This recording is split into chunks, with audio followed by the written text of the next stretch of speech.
Donc, ce matin, c'est Fernand qui va nous apporter la parole. Je vais juste prier pour remettre ces instants dans les mains du Seigneur. Alors, merci Seigneur encore pour ton sacrifice à la croix, comme on vient de se le rappeler. Merci en, pour cette grâce, Seigneur. Tu vois que on méritait rien.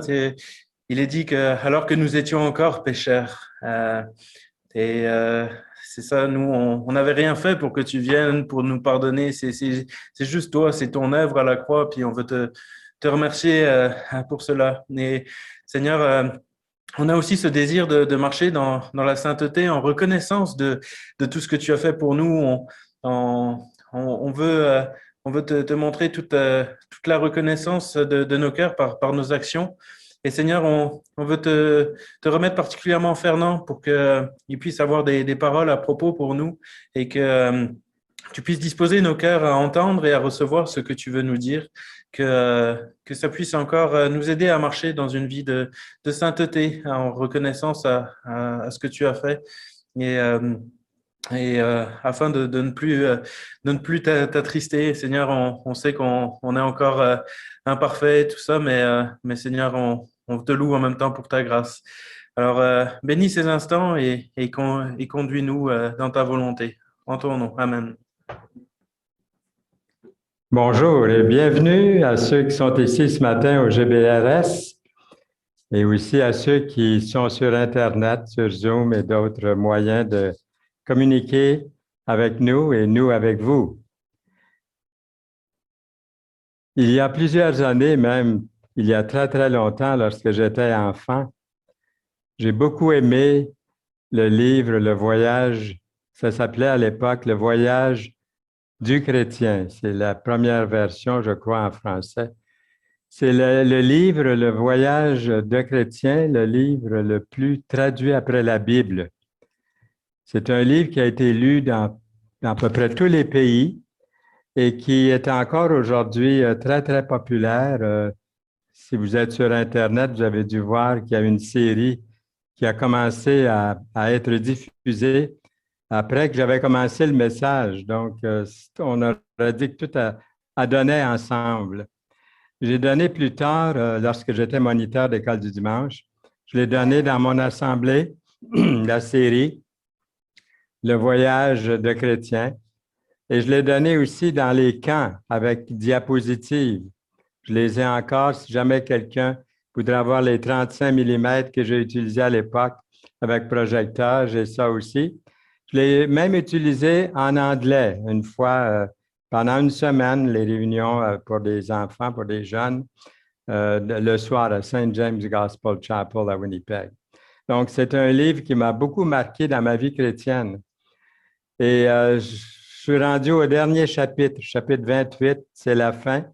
J'aurais aimé qu'il y ait encore 10 chapitres de plus. Personnellement, j'ai beaucoup aimé cette série-là. Je ne sais pas pour vous si vous avez aimé ces messages dans cette série, Le Voyage de chrétien. Et nos deux pèlerins chrétiens et espoir entrent dans une contrée appelée Mon bon plaisir en toi. Et ça, ce n'est pas très loin de la cité céleste. On a fait le voyage avec chrétien, avec espoir et chrétien. Et aussi avec Fidèle au début, qui lui a perdu la vie, on l'a fait périr à cause de l'Évangile. On ne te donnera plus, on ne te nommera plus délaissé, nous lisons. On ne nommera plus la terre désolation, mais on t'appellera mon plaisir en elle. Et l'on appellera ta terre épouse, dans Ésaïe 62, verset 4. C'est un endroit où ils viennent d'entrer, là, les deux, nos deux pèlerins, espoir et puis chrétien. C'est un endroit où l'air est paisible et très doux. Chrétien et espoir s'arrêtent quelques instants pour se rafraîchir et se remettre en forme. Ils entendent sans interruption le chant des oiseaux. Chaque jour, ils voient sortir les fleurs de la terre Ils entendent des sons mélodieux et puis ils se rafraîchissent, se remettent en forme. Ils entendent sans interruption toute cette mélodie autour d'eux. Et chaque jour, ils voient que de loin, ils ont laissé de très, très loin la vallée obscure, ils ont laissé très, très loin le géant des espoirs. Ça fait partie des souvenirs de leur route. Ils ont même entièrement perdu de vue le château du doute. Ils se trouvent maintenant en vue de la cité céleste. Ils rencontrent même déjà quelques-uns de ses habitants de la cité céleste. Ici, ils trouvent une grande abondance de délicieux fruits, de légumes, ce qu'ils ont souvent cherché avec anxiété pendant tout leur voyage. Ils entendent aussi cette voix éclatante qui leur parvient de la cité céleste, qui est à proximité. On les appellera peuple saint, racheté de l'Éternel. Et toi, on t'appellera recherché, ville non délaissée, dans Ésaïe 62, verset 12. En marchant tout au long de cet endroit-là, ils ont infiniment plus de joie qu'ils en ont eu pendant tout leur voyage. Et à mesure qu'ils approchent de la ville, ils la voient plus distinctement. Et la gloire de cette cité est si grande que Chrétien devient malade d'impatience d'y arriver. Aussi, la création attend-elle avec un ardent désir la révélation des fils de Dieu, car la création a été soumise à la vanité, non de son gré, mais à cause de celui qui l'y a soumise. Romains 8, et versets 19 et 20. Avec l'espérance qu'elle aussi sera affranchie de la servitude de la corruption, pour avoir part à la liberté de la gloire des enfants de Dieu. Or, nous savons que jusqu'à ce jour, la création tout entière soupire et souffre des douleurs de l'enfantement. Romains 8, versets 21 et 22. Espoir est aussi atteint d'impatience d'arriver dans la cité céleste. Après avoir pris un peu de repos et de force, ils continuent leur chemin en s'approchant toujours de plus près de la cité céleste. Il y a aussi sur leur route des jardins dont les portes sont ouvertes. On peut entrer, on peut voir quelques-uns des jardiniers. Chrétien et Espoir leur demandent à ces jardiniers à qui appartiennent ces beaux vignobles et ces délicieux jardins. Ils appartiennent au roi, répondent les jardiniers. Et ils sont plantés tant pour son propre plaisir que pour le rafraîchissement des voyageurs. Les jardiniers les conduisent dans les vignes et les invitent là à y prendre quelques rafraîchissements et à se servir de tout ce qui s'y trouve. Les jardiniers leur montrent aussi de somptueuses cabines où ils logent pour la nuit. Chrétien et Espoir trouvent ce lieu si beau qu'ils acceptent avec joie de s'y arrêter pour se reposer. À leur réveil, Chrétien et Espoir se tournent du côté de la cité céleste. La réflexion de la cité céleste, c'est quelque chose. Les rayons du soleil sur la cité, qui est de tout or, la rend si éclatante que Chrétien et Espoir ne sont pas capables encore d'en supporter l'éclat avec leurs yeux à découvert. La muraille était construite en jaspe et la ville était d'or pur, semblable à du verre pur. Apocalypse 21, 18. Et ça, c'est aussi réel que la bâtisse qui est ici, là, le ciel. La description qui y est donnée, c'est un lieu, c'est un endroit réel. Vous le verrez si vous voulez reconnaître le Christ comme Sauveur et Seigneur de votre vie. Aujourd'hui, nous voyons au moyen d'un miroir, d'une manière obscure, mais alors, nous verrons face à face.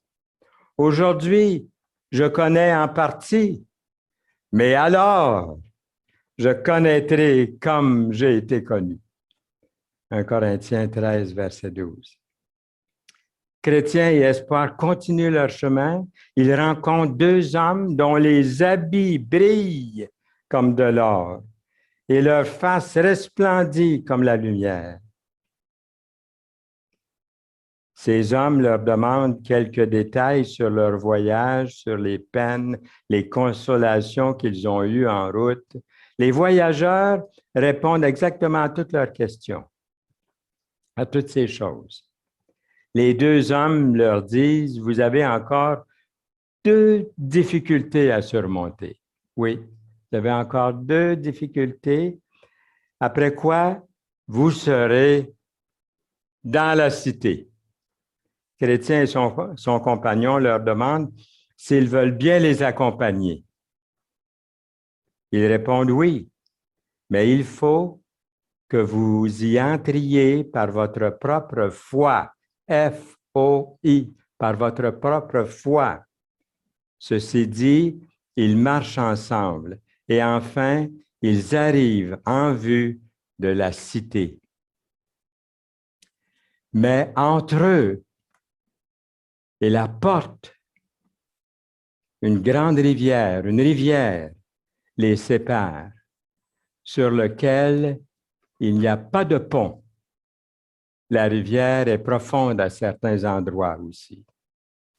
La vue de cette rivière mène aux voyageurs dans une peine extrême. Mais ceux qui les accompagnent leur disent qu'il faut, de toute nécessité, passer cette rivière s'ils veulent avoir l'entrée dans la cité royale. Chrétien et espoir demandent s'il y a un autre chemin qu'on peut prendre pour y entrer. Mais ces hommes leur rappellent que jamais personne depuis le commencement du monde n'a eu le privilège d'y entrer par un autre chemin, sauf deux hommes. Vous les connaissez? Enoch et Élie. Et qui, nul autre, ne l'aurait jusqu'à ce que la dernière trompette sonne. À ces paroles, le cœur commence à manquer aux pèlerins, surtout chrétiens. Et chrétiens et espoirs se mettent à regarder de l'autre côté pour chercher quelques secours. Mais quoi qu'ils fassent, ils ne peuvent concevoir aucune espérance d'être dispensés de passer dans la rivière. Alors ils demandent à ces hommes si la rivière est également profonde partout. Non, ils répondent, mais cela ne peut vous servir de rien car vous la trouverez plus ou moins profonde à proportion de la confiance, de la foi que vous aurez dans votre roi, dans le roi. Là-dessus, ils se jettent dans l'eau. Chrétien commence aussitôt à s'enfoncer. Il se met à crier à son bon ami Espoir, « Je m'enfonce dans cette eau profonde de toutes les vagues, de toutes ces vagues qui passent sur ma tête. Tous ces flots me couvrent. » « Prends courage, mon frère, lui dit Espoir. »« Malheur à moi, dit Chrétien. Les angoisses de la mort m'environnent. Je ne verrai pas le pays où coule le lait et le miel. » En disant ça, Chrétien est saisi d'une si grande angoisse, environné de ténèbres si épaisses que son esprit est tellement troublé qu'il ne peut plus rien penser, ni dire, ni réfléchir sur les réjouissances et les assurances qu'il avait eues pendant son voyage. Il a marché par la foi, croyant périr dans la rivière et désespérant de parvenir à la porte du ciel. Tout à coup, il s'arrête, s'abandonne à beaucoup de tristes pensées démoralisantes, repasse dans son esprit toutes ses erreurs et ses péchés du passé, autant ceux qu'il avait commis avant de se mettre en voyage que ceux dans lesquels il était tombé depuis. Mais ce qui augmente ses tourments, ce sont les attaques que lui livrent les esprits méchants, les esprits mauvais, et qu'il a énormément de peine à soutenir. À tel point que parfois, il se croit en train de couler au fond de l'eau. Mais il remonte à la surface, à demi-mort, cependant, espoir ne le quitte pas d'un pouce. Il tâche de le soutenir, de lui soutenir la tête hors de l'eau pour l'empêcher de périr.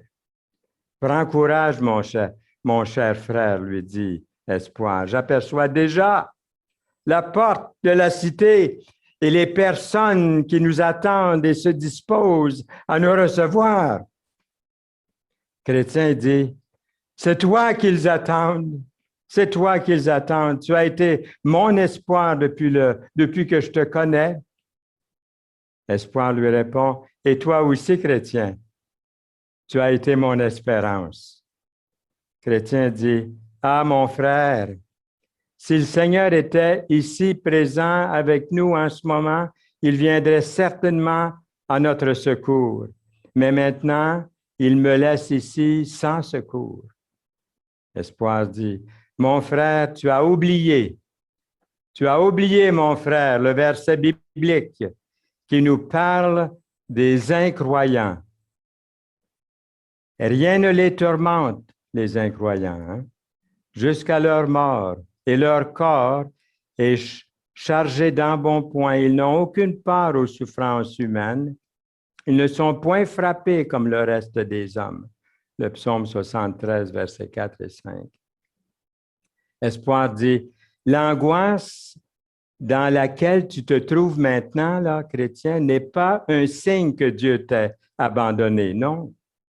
Mais elle est simplement là pour éprouver ta foi, pour voir si tu lui restes fidèle au milieu de ton tourment et de ta tristesse.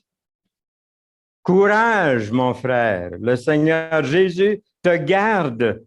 Il te garde en cet instant de doute et d'angoisse.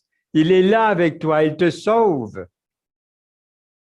Le chrétien demeure un peu pensif et ensuite il s'écrie à haute voix, « Ah, je le vois! Il m'assure quoi que je pense par les eaux, il est avec moi et la rivière ne m'emportera pas. Si tu traverses les eaux, je serai avec toi. Et les rivières, ils ne te submergeront point. Si tu marches dans le feu, tu ne te brûleras pas. Et la flamme ne t'embrasera pas. Ésaïe 43, verset 2. Chrétiens et espoir avancent et laissent dans l'eau leurs habits de mortalité qu'ils avaient portés jusque-là. Grâce à Dieu, ils sont revêtus d'habits tout neufs et ils arrivent enfin de l'autre bord où ils revoient ces deux hommes revêtus d'habits resplendissants qui se nomment les rayonnants, qui les attendent là et qui les reçoivent en leur disant, ne sont-ils pas tous des esprits au service de Dieu, envoyés pour exercer un ministère en faveur de ceux qui doivent hériter du salut. Hébreux 1,14. Chrétiens et espoir marchent ensemble vers la porte. Chrétiens et espoir sont éblouis par le site de la ville. Ils sont émerveillés de voir ça. Les deux tombent malades d'amour, amoureux de cette ville. Leur mal d'amour représente un désir ardent d'être avec le Christ. Et ce désir est vu dans la lettre de l'apôtre Paul, que vous connaissez sans doute, qui est adressée à l'Église de Philippe, qui dit ceci: « Le Christ est ma vie et la mort m'est un gain.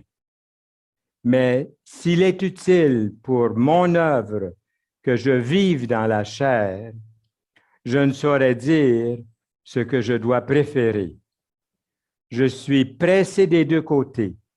J'ai le désir de m'en aller et d'être avec le Christ, ce qui de beaucoup est le meilleur, dans Philippiens 1, 21 et 20 à 23. La ville est située sur une haute montagne, au-dessus des nuages, ce qui n'empêche pas que nos pèlerins y accèdent très aisément, aidés de ces deux hommes qui les conduisent par le bras. Qui pourrait exprimer la consolation et la joie dont ils sont remplis lorsqu'ils pensent aux dangers auxquels ils viennent d'échapper, à la rivière périlleuse qu'ils ont heureusement traversée, à l'illustre compagnie qui les a escortés et à la gloire qui les attend maintenant dans la cité céleste. Les rayonnants disent aux voyageurs, la cité céleste est inexprimable et incompréhensible, car nous voici maintenant parvenus à la montagne de Sion, à la cité du Dieu vivant, à la Jérusalem céleste, aux milliers d'anges, à l'assemblée et à l'église des premiers-nés qui sont écrits dans les cieux. Cette église qui va être enlevée juste avant le retour du Seigneur. L'Église a été persécutée pendant des milliers d'années, pendant plusieurs années, et un jour, c'est les nations qui vont être châtiées par le Seigneur qui va revenir. Mais avant, l'espoir que j'ai ce matin, c'est que tous ceux qui lui appartiennent, qui sont nés de nouveau, selon 1 Thessaloniciens 4, les versets 13 à 18, nous allons être enlevés pour être avec le Seigneur. La colère, le lion de Juda, la colère de Dieu va tomber sur ce monde. Israël va se convertir et nous allons avoir, notre frère a mentionné le mot millénium, ce n'était pas le message de ce matin, mais nous aurons cette Jérusalem, il y a cette Jérusalem céleste, mais la Jérusalem aussi terrestre, le millénium, là où le Seigneur en personne avec vous et moi, si nous l'avons reconnu comme Sauveur et Seigneur, nous allons régner avec lui.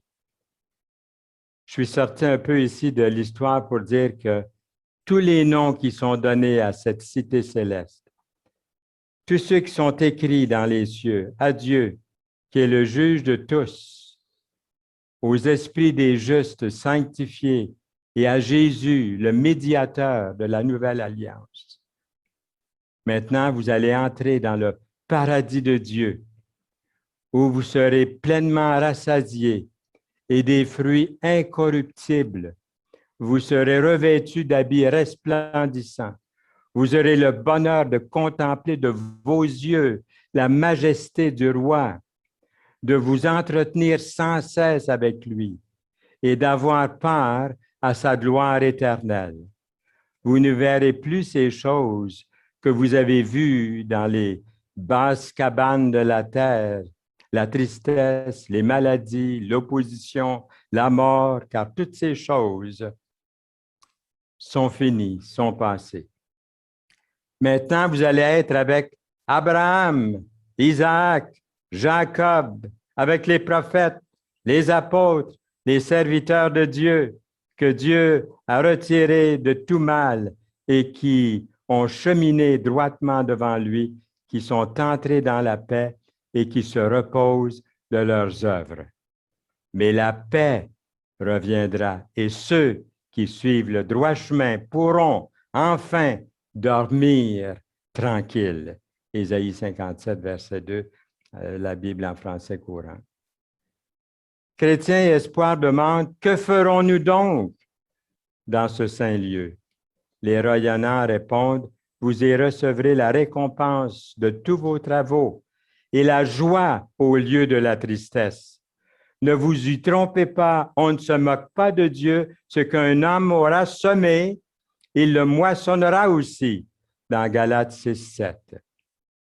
Là, vous moissonnerez ce que vous avez semé, à savoir le fruit de vos prières, de vos larmes, de toutes vos souffrances que vous avez endurées pendant votre voyage pour l'amour que vous avez eu pour le roi. Là, vous porterez des couronnes d'or et vous jouirez continuellement de la présence du Saint des Saints, car vous le verrez tel qu'il est. Là, vous servirez sans cesse par vos louanges, par vos cantiques, par des actions de grâce continuelles, celui que vous avez servi si volontiers pendant votre vie dans le monde, quoique avec beaucoup de peine à cause de la faiblesse de votre chair. Là, vos yeux seront réjouis de voir le Tout-Puissant. Vous retrouverez dans la suite avec une joie indescriptible tous vos amis, nous allons nous reconnaître au ciel, tous vos amis qui vous suivront dans le saint lieu. Vous serez revêtus de gloire, de majesté, tout prêts à suivre le Seigneur de gloire quand il viendra au son de la trompette, porté sur les ailes du vent et descendra. Nous descendrons avec lui. Et lorsqu'il s'assiera sur le trône de sa justice, vous serez auprès de lui, de sa personne divine. Oui, quand il rendra son jugement contre ceux qui commettent l'iniquité, soit d'entre les anges, soit d'entre les hommes, contre ceux parce qu'ils auront été ses ennemis. Et lorsqu'il s'en retournera dans la cité, vous l'accompagnerez au son de la trompette et vous serez éternellement avec lui. Lorsqu'ils arrivent près de la porte de la cité, une multitude de l'armée céleste arrive, vient à leur rencontre. Ce sont des citoyens qui ont aimé notre Seigneur lorsqu'il était dans le monde et qui ont tout abandonné pour l'amour du Saint-Nom. Alors l'armée céleste jette des cris de réjouissance et de triomphe, disant, l'ange me dit, écris, heureux ceux qui sont appelés au festin des noces de l'agneau. Puis il me dit, ces paroles sont véritables paroles de Dieu, les véritables paroles de Dieu. Apocalypse 19, verset 9. Ensuite, quelques-uns des musiciens du roi viennent aussi devant d'eux, tous revêtus d'habits blancs et faisant retentir l'air du son de leurs instruments. Tous ces gens-là saluent Chrétiens et Espoir en leur disant, « Soyez les bienvenus, entrez, fidèles vainqueurs, jouissez à jamais le fruit de vos travaux. » Après ça, il les environne de toutes parts, les uns marchant devant, les autres à côté, d'autres à leur suite, comme s'ils auraient leur propre garde du corps. Il les mène jusqu'à la porte, chantant toujours des hymnes de joie et des cantiques de triomphe, de sorte qu'il semble que le ciel même est descendu et venu au-devant de ces heureux voyageurs. Ils marchent vers la porte et les trompettes ne cessent de se mêler aux acclamations, leur fanfare, leur ravissante harmonie.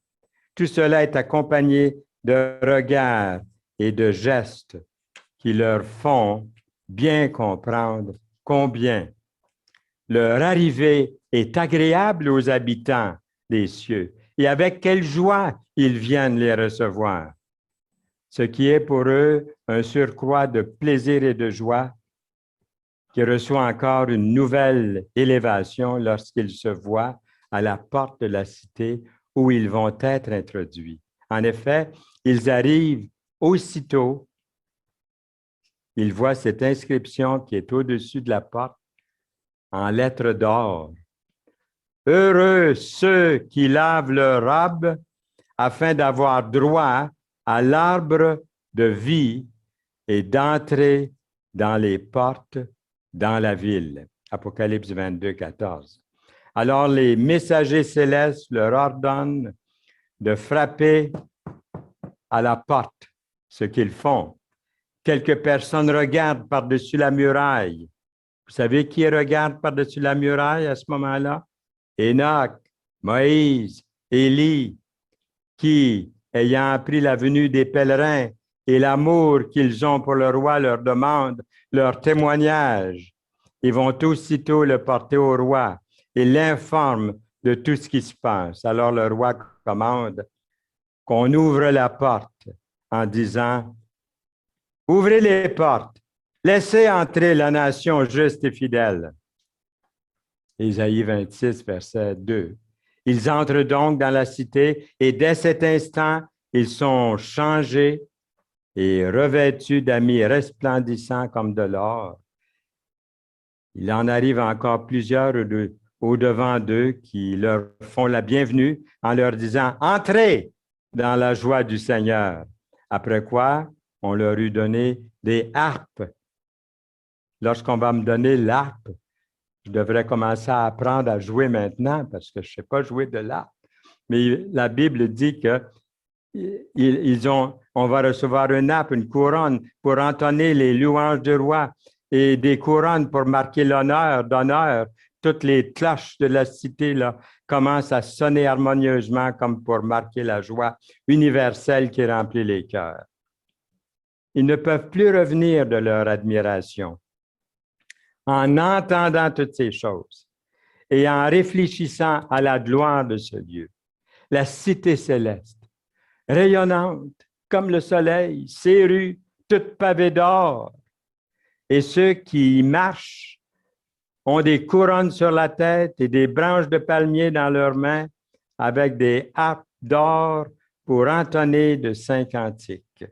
Il y a aussi des personnes ailées qui répondent sans cesse en criant « Saint, Saint, Saint est l'Éternel » et toutes les créatures qui sont dans le ciel, sur la terre, sous la terre, sur la mer et tout ce qui s'y trouve, je les entendis qui disaient à celui qui est assis sur le trône et à l'agneau, soit la louange, l'honneur, la gloire, la force au siècle des siècles. Apocalypse 5, verset 13. Et en me retournant, je vois ignorant. Vous vous souvenez de ignorant? John Bunyan l'appelle ignorant, pas par mépris, pas par condescendance, pas parce qu'il voulait le mépriser ou qu'il avait une mauvaise opinion. Il l'appelle ignorant parce qu'ignorant est un homme, bien qu'il connaissait les Écritures, qui avait une bonne vie, qui était bien éduqué, bien élevé, une bonne instruction, une bonne famille, un bon métier, un bon travail. Il avait une bonne réputation auprès de tout le monde. Il est appelé ignorant par John Bunyan parce qu'il ignorait volontairement ce que l'Écriture dit concernant le salut. Le seul moyen d'entrer au paradis, dans la félicité, c'est de reconnaître Jésus. Se reconnaître premièrement, avoir besoin d'un sauveur parce qu'on est perdu, on est pécheur. On a tous désobéi à un moment donné aux 10 commandements, à l'un des 10 commandements. Les 10 commandements, c'est comme une chaîne. Si on désobéit à un, on brise la chaîne au complet. On est pécheur, je suis pécheur. Je ne pouvais pas être sauvé par moi-même. Je devais reconnaître que je suis pécheur et perdu et que j'ai besoin de recevoir la grâce de Dieu, le don gratuit de Dieu, qui est la vie éternelle, en reconnaissant Jésus-Christ comme mon Sauveur et Seigneur. Vous souvenez d'ignorant? Bien, ignorant, là, il vient d'arriver, lui, devant la rivière. En me retournant, je vois ignorant arriver à son tour au bord de la rivière. Il la traverse. Comment est-ce qu'il a fait? Il la traverse sans aucune difficulté. Car un nommé Chimère, un automnier, c'est un homme qui conduit une barque. Alors, il prend ignorant dans sa barque à bord de son bateau, puis il le traverse la rivière comme ça. Ignorant à peine débarqué, monte lui aussi sur le chemin qui conduit à la porte de la cité céleste. Seulement, il le monte tout seul. Personne qui l'accompagne, personne ne vient à sa rencontre non plus pour lui souhaiter la bienvenue. Ignorant frappe à la porte. Les hommes postés en haut de la muraille l'interpellent. « Hé, d'où venez-vous? Que voulez-vous? » Ignorant répond, « Ouvrez la porte. Autrefois, là, moi, j'ai mangé avec le roi. J'ai bu avec le roi. Il a même enseigné dans nos rues où j'habitais. » Alors, il lui demande alors son certificat. « Montrez-nous votre certificat. » Il a beau fouiller dans ses poches, il a beau regarder partout, il ne trouve absolument rien. Ignorant ne trouve absolument rien. Les anges vont alors annoncer au roi l'arrivée d'ignorants.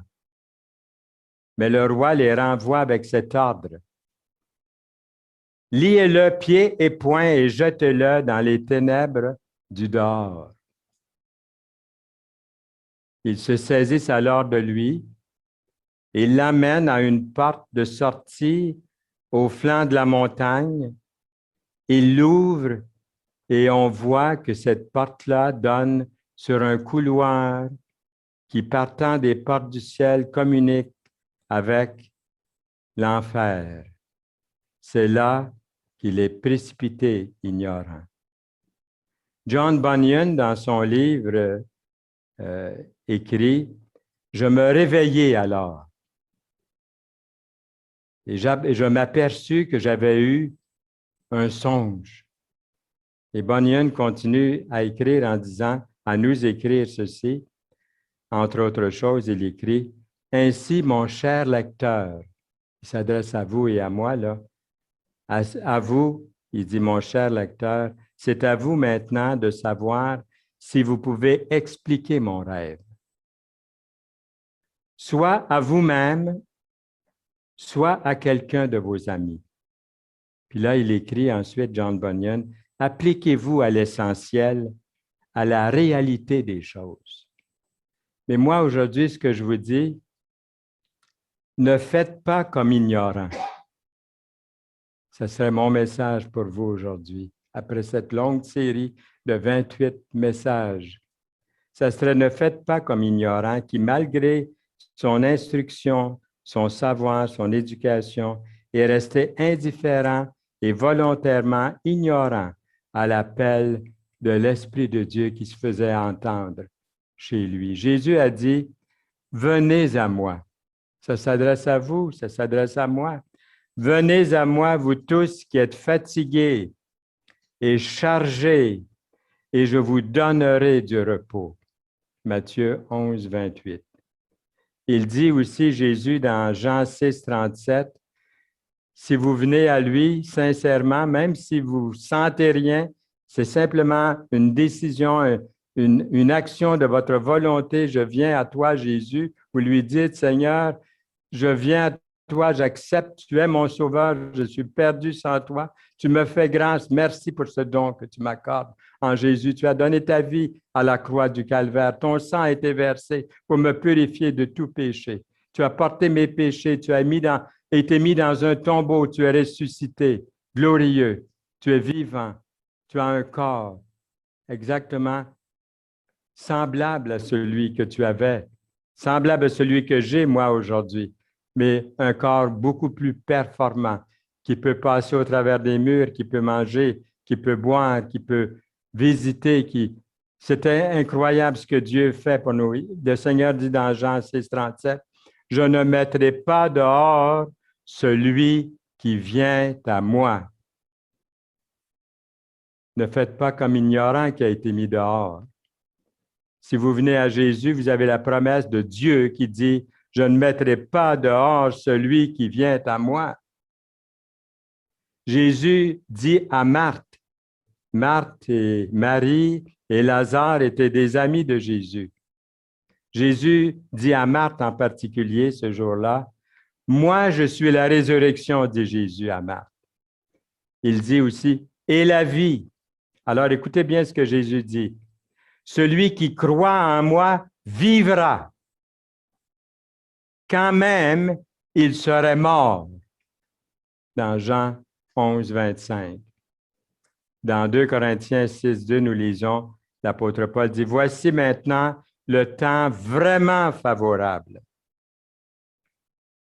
Que vous soyez là aujourd'hui, que vous êtes à l'écoute, que vous êtes sur Internet, que vous êtes ici ou ailleurs, vous entendez ce message, la Bible dit, « Voici maintenant le temps vraiment favorable. Voici maintenant le jour du salut. » Je suis encore sous le choc cette semaine ou la semaine dernière. Un nommé Richard Bilodeau, un chrétien que j'aime beaucoup, que j'ai connu même quand il était enfant, il était bébé. Je l'ai vu grandir. Et puis, il était sur Internet, sur Facebook. Vous avez peut-être entendu ses messages. Il donnait toujours un petit message de 8 minutes. Puis, à tous les jours, j'ai envoyé un petit mot, puis il m'envoyait un mot aussi. Puis, je l'encourageais à continuer. Le jour, il y a 3 jours, 3-4 jours, son frère, qui s'appelle Normand, m'envoie un courriel dans Facebook, m'envoie un message dans Facebook. Il dit, « Mon frère Richard est mort cet après-midi. » Subitement. 67 ans.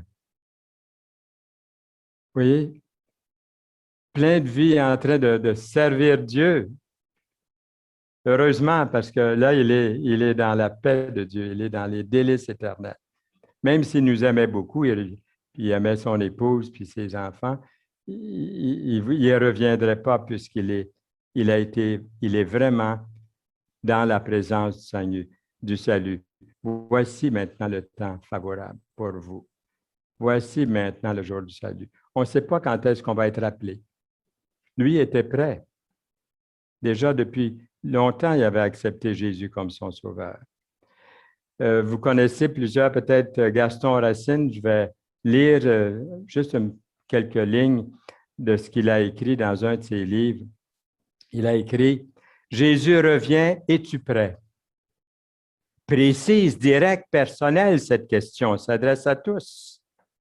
Connaissez-vous vraiment Jésus comme sauveur de votre âme et Seigneur de votre vie?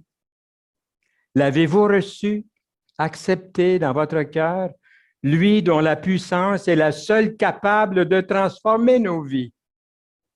Si ce n'est pas le cas aujourd'hui, n'endurcissez pas vos cœurs et écoutez sa voix. Pourquoi rejetteriez-vous plus longtemps la parole de Dieu qui vous jugera au dernier jour? Jean 12, 48. Pourquoi vous jugeriez-vous vous-même indigne de la vie éternelle quand Dieu vous l'offre gratuitement? Et je termine avec ces 2 beaux versets. Il y en a un qui a été lu tantôt par notre pasteur Luc. Et l'Esprit dit, et l'épouse disent, « Viens !» Et que celui qui entend dise, « Viens !» Et que celui qui a soif vienne, que celui qui veut prenne de l'eau de la vie gratuitement. Voyez-vous? Pouvez-vous dire ça? J'entends, je viens. J'ai soif, je viens. Je veux, je prends de cette eau vive du Seigneur. Cet autre verset, celui qui atteste ces choses dit, « Oui, je viens bientôt. » Le Seigneur nous dit, « Oui, je viens bientôt. » Amen. Viens, Seigneur Jésus. nous lui répondons, hein? Est-ce que vous pouvez lui répondre ça? Viens, Seigneur Jésus. Viens aujourd'hui, Seigneur Jésus. Pour nous qui te connaissons, ton Église. Oui, je viens bientôt. Amen. Viens, Seigneur Jésus, que la grâce du Seigneur Jésus soit avec tous. Apocalypse 22, 20 et 21. Amen. Amen. Seigneur, nous voulons nous courber devant toi et bien humblement ouvrir notre cœur à toi, Seigneur Jésus. Viens en moi, viens dans le cœur de ceux et de celles qui n'ont pas encore l'assurance d'être sauvés et un jour de te voir face à face dans les délices éternels. Merci Seigneur pour ce rêve, ce songe qu'a eu John Bunyan, qui est plein de signification pour moi et pour mes auditeurs aujourd'hui. Que la parole puisse faire son chemin jusque dans leur cœur, leur esprit et jusque dans la vie éternelle. Au nom précieux du Seigneur Jésus. Amen.